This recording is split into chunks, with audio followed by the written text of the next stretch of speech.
In January 1947, the city of Los Angeles woke up to a discovery that would become one of the darkest mysteries in American history.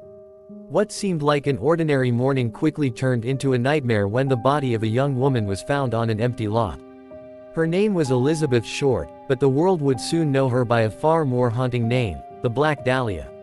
What police encountered was so shocking that the case instantly captured nationwide attention. Newspapers were flooded with theories, suspects, and disturbing questions. But the deeper the investigation went, the more confusing the mystery became. Who was Elizabeth Short, really? Why was she targeted? And most importantly, how did her killer vanish without a trace? This isn't just a story about a crime, it's a story about secrets, obsession, and a case that, even decades later, remains unsolved. No one in Los Angeles could have imagined the story that would unfold after that shocking discovery. Elizabeth Short was not just another name in the newspapers. She was a young woman with dreams. She wanted to become an actress, searching for her chance in Hollywood, just like thousands of others before her. But her real life was far from glamorous. She moved from place to place, often without a permanent home. She met different people, some kind, some dangerous. Her life was full of mysteries, secrets, and unknown details that the police could never fully piece together. What further puzzled investigators was that Elizabeth had been seen with several different people in the days before she disappeared. Witness statements were contradictory. Every new clue seemed to deepen the mystery. Who were these people? Had she trusted the wrong person? And was she already in danger, without even realizing it? The police began to put the puzzle together, but the more they discovered, the murkier the picture became. One thing was clear: Elizabeth Short lived a life full of unknowns, and somewhere in those unknowns lay the truth about her fate. After the shocking discovery of Elizabeth Short's body, Los Angeles was thrown into a whirlwind of fear, curiosity, and obsession. Newspapers splashed her image across every page, dubbing her the Black Dahlia, and every headline seemed darker than the last. Detectives were overwhelmed. Elizabeth's life before her death was a labyrinth of missing pieces. She had moved constantly, sometimes staying with friends, sometimes alone in cheap motels. Those who knew her described her as charming, ambitious, and full of energy, yet there were whispers of the dangers she had unknowingly stepped into. In the days leading up to her disappearance, Elizabeth had been seen with multiple men, some who offered help, others whose intentions were unclear.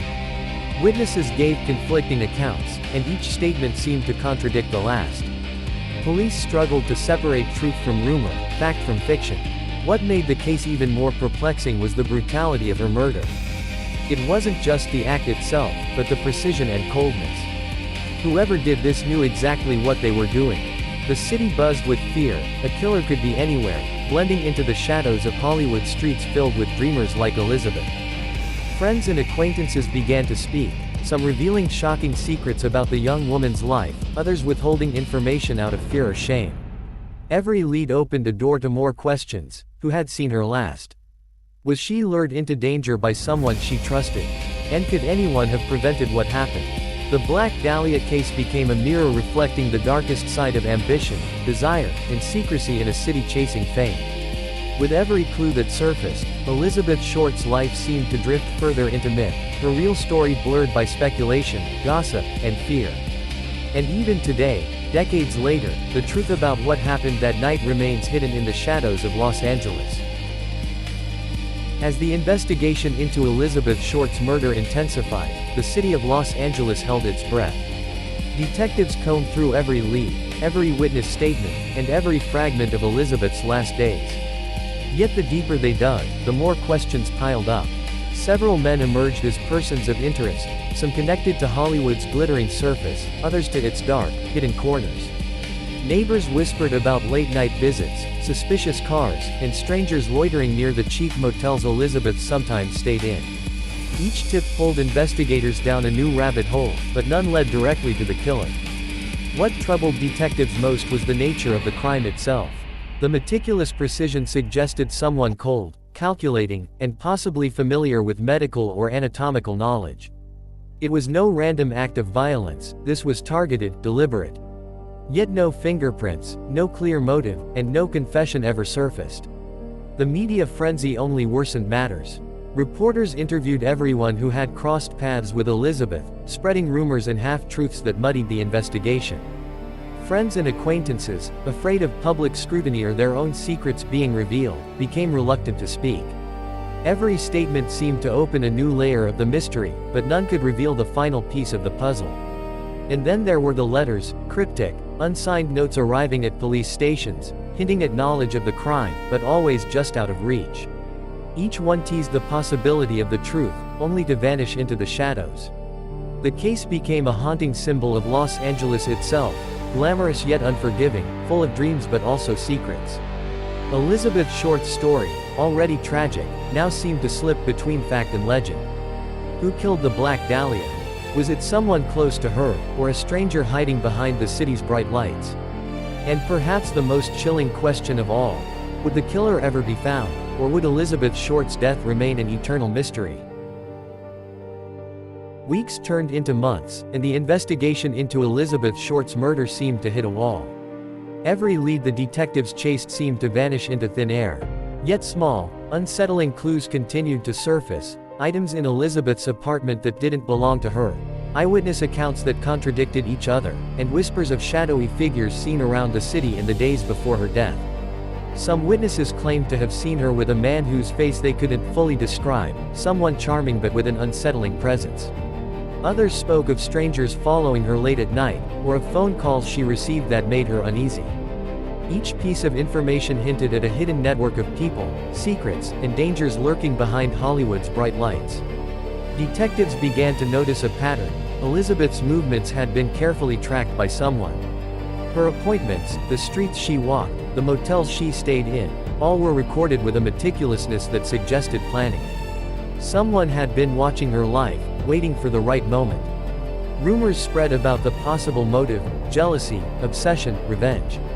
But nothing concrete surfaced. Police interviewed dozens of suspects, from men who had dated her briefly to strangers who had been seen near her last known locations. Each interrogation opened new questions. Why would anyone want to hurt her? And how could someone commit such a precise and chilling crime without leaving a trace? Even the police began to feel the weight of the city itself pressing down on them. Los Angeles, with its endless streets and hidden corners, seemed to conspire with the killer, hiding the truth behind a mask of neon lights and cinematic dreams. And somewhere, unseen, the killer may have still been watching, waiting, always one step ahead. As investigators delved deeper into Elizabeth Short's past, a disturbing pattern began to emerge. The young woman who had seemed so full of life now appeared entangled in a web of secrets. Friends described encounters with people who exuded charm, yet left behind an unsettling feeling, a darkness lurking beneath the surface. Several men remained persons of interest. Some had been seen frequently around Elizabeth's last known locations. Others had been connected to mysterious letters sent to police, cryptic messages that hinted at knowledge of the crime. But each lead seemed to vanish the moment detectives tried to follow it, leaving a trail of shadows and unanswered questions. Elizabeth's own life added to the enigma. She had confided in very few people, revealing dreams of Hollywood stardom but also fears that someone was watching her. Her movements, her conversations, even her phone calls suggested caution. She sensed danger but perhaps could not identify its source. The city itself seemed complicit in the mystery. Alleyways, motels, and empty lots became silent witnesses to events no one could fully explain. Detectives walking these streets often reported a feeling of being watched, as if the killer, or someone connected to the crime, remained always just out of sight. And then there were the letters, unsigned, taunting, filled with cryptic remarks about Elizabeth's life and death.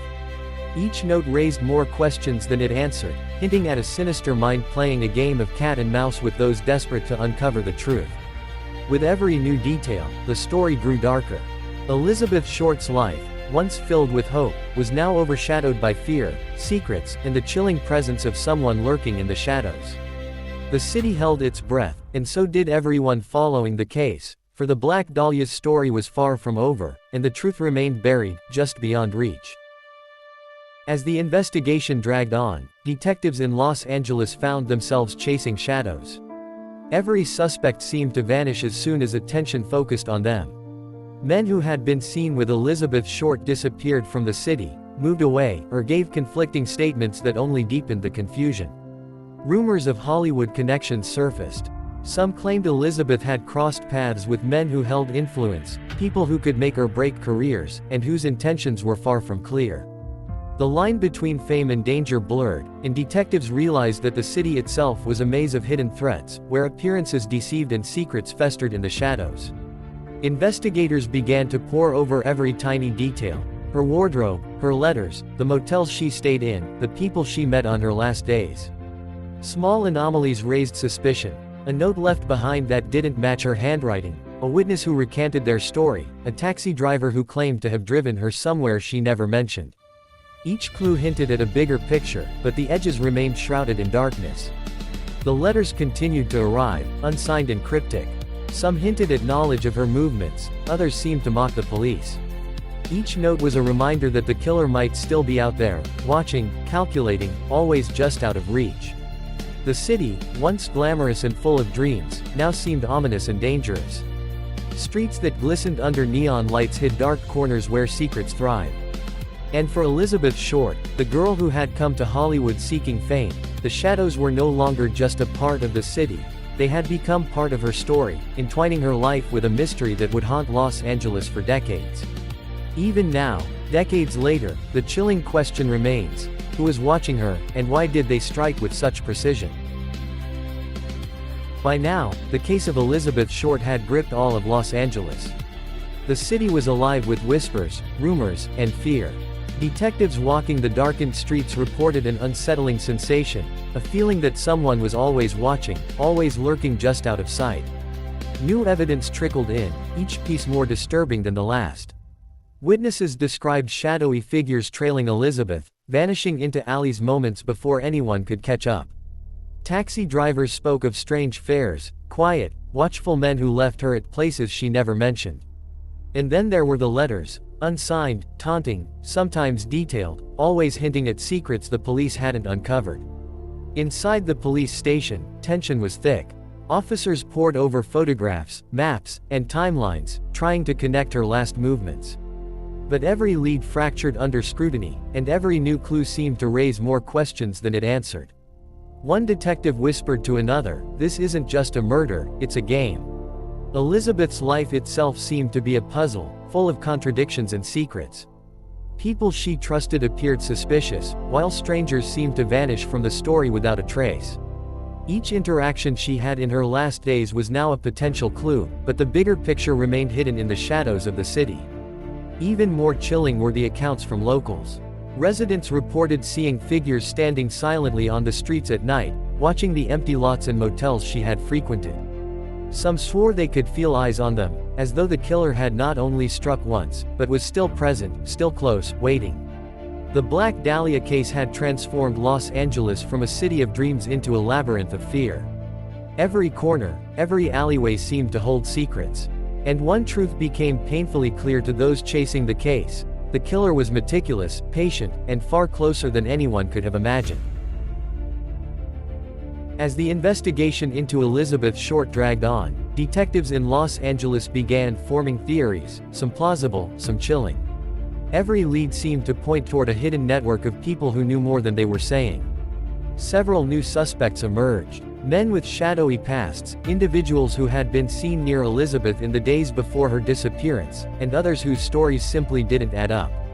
Some were rejected due to lack of evidence, others remained under intense scrutiny. But each investigation seemed to deepen the mystery, revealing more questions than answers. The letters continued to haunt the police. Some contained detailed knowledge of Elizabeth's movements, as if the writer had been watching her closely. Others seemed almost like psychological games, meant to confuse and taunt investigators.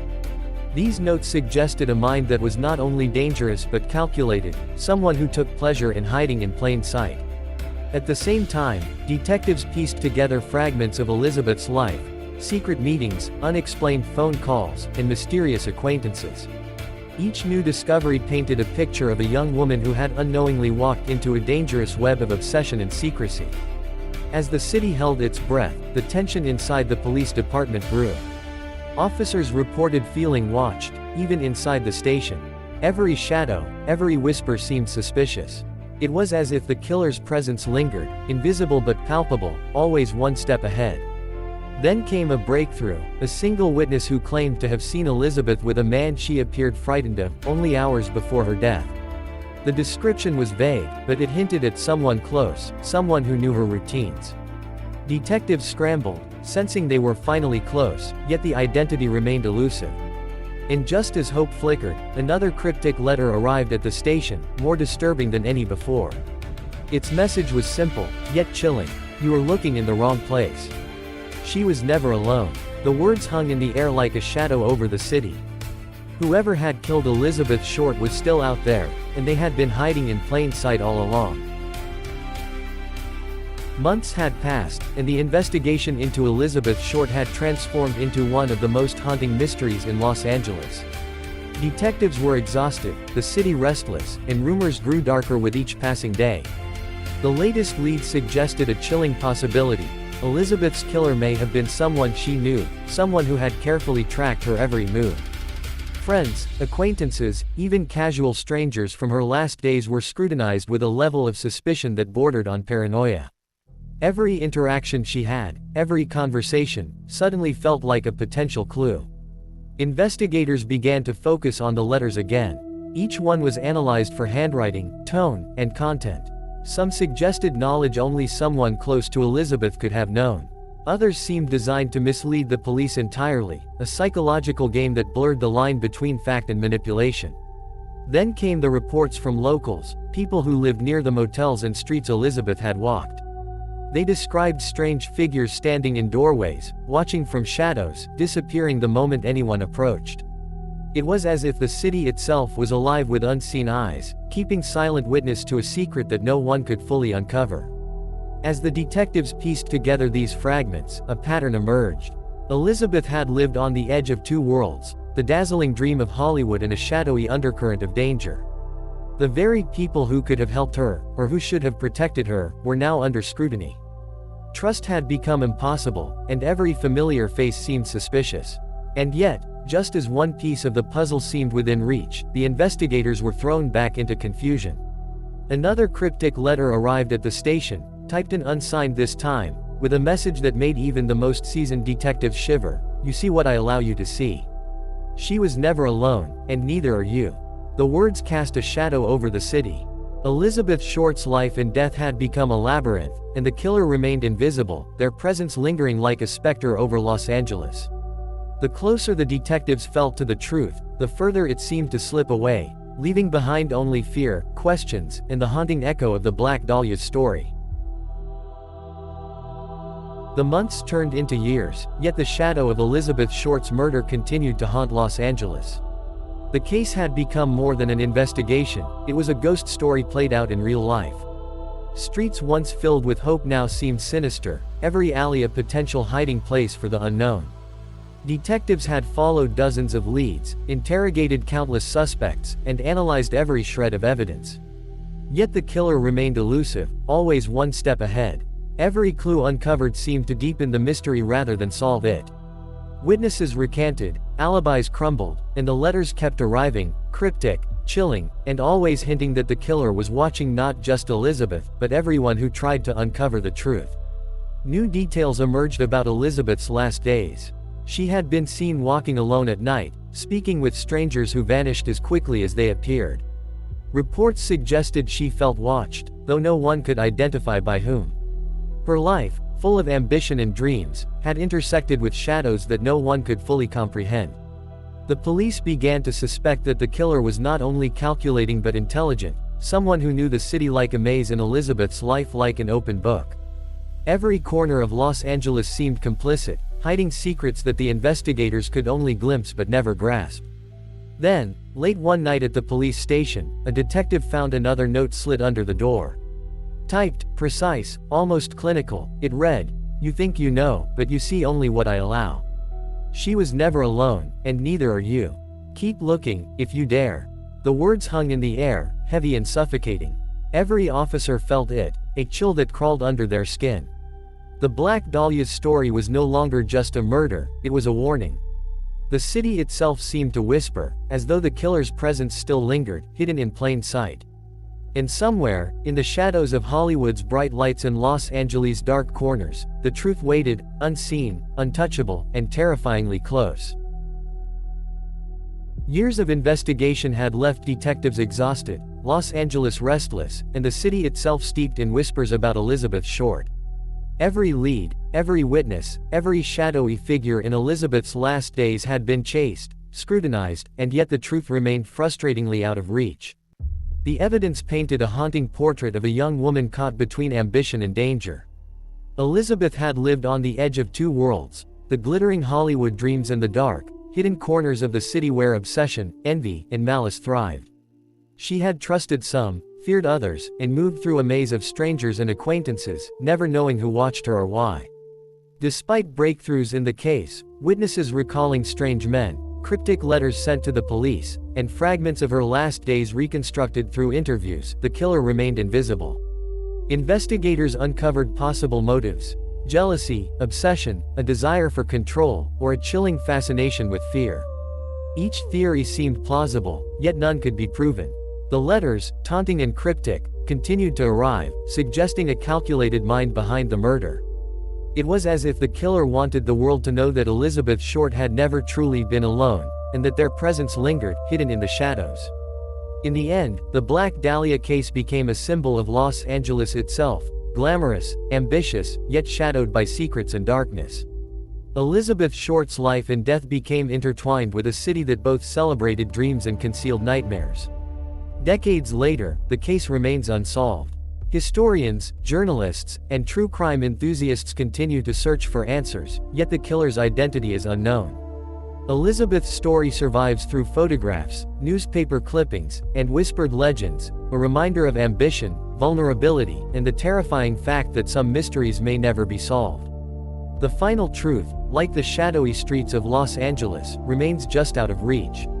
And so, the Black Dahlia lives on, not only as a tragic figure, but as a haunting mystery that continues to captivate the world, a story of ambition, secrets, and a city that never forgets.